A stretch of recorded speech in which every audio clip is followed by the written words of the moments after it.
গাছের উপরে একটা খুব সুন্দর প্রজাপতি এসে বসলো আর ফোন বের করে খেচিক করে ছবি তুলে নিলাম। হ্যালো এভরিওয়ান, অনিশার চ্যানেলে জানাই সবাইকে স্বাগত। আজকে তোমাদের জন্য যে ক্লে জুয়েলারি মেকিং টিউটোরিয়ালটা নিয়ে এসেছি সেটা একটি সুন্দর বাটারফ্লাই হেয়ার ক্লিপের। দেখেছো তো এটা কতটা সুন্দর আর গ্লসি? তাহলে চলো কিভাবে আমি এই সুন্দর গ্লসি বাটারফ্লাই হেয়ার ক্লিপটা বানিয়েছি সেই ভিডিও আজকে তোমাদের সাথে শেয়ার করব। তাহলে চলো দেখে নিই কীভাবে বানিয়েছি।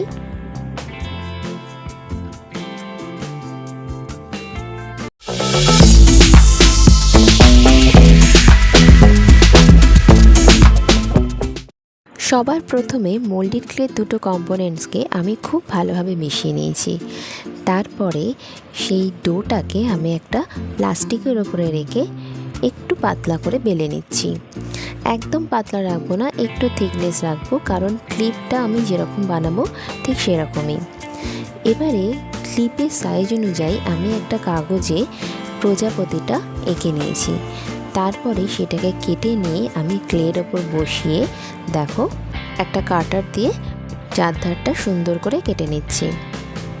এরপরে আর কিছু না, এক্সট্রা পার্টগুলো তুলে দেব আর তারপরে সুন্দর করে কাটিংটা করে নিয়ে আমি এটাতে শেপ দিয়ে নেব।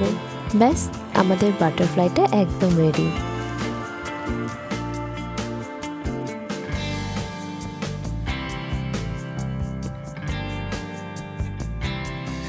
তারপরে বাটারফ্লাইটাকে আমি সুন্দর করে ডেকোরেট করে নেব।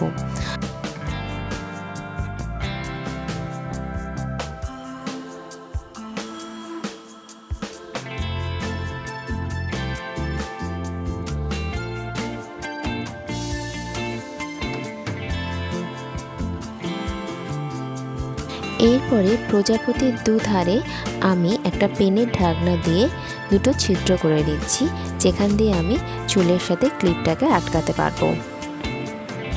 ও, ক্লিপের কাঠিটা বানানো তো আরও সহজ। কিছুই না, ক্লেটাকে হাতের তালুতে রেখে লম্বা দড়ি মতো করে নিতে হবে, তবে থিকনেসটা কিন্তু একটু বেশি থাকবে, আর একটা দিয়ে একটু সরু হবে আর একটা দিয়ে একটু মোটা।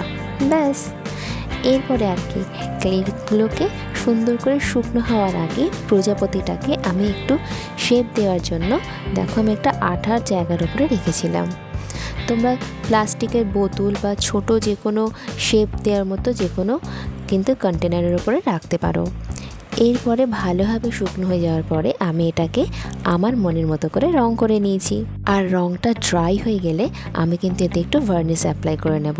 আর ভার্নিশটা ড্রাই হয়ে গেলেই আমাদের হেয়ার ক্লিপটা একদম রেডি হয়ে যাবে। তোমাদের এই হেয়ার ক্লিপের ভিডিওটা কেমন লাগলো অবশ্যই জানিও, আর চ্যানেলটাকে সাবস্ক্রাইব করতে কিন্তু একদম ভুলো না। তাহলে দেখা হচ্ছে পরের ভিডিওয়ে। Till then take care and thank you.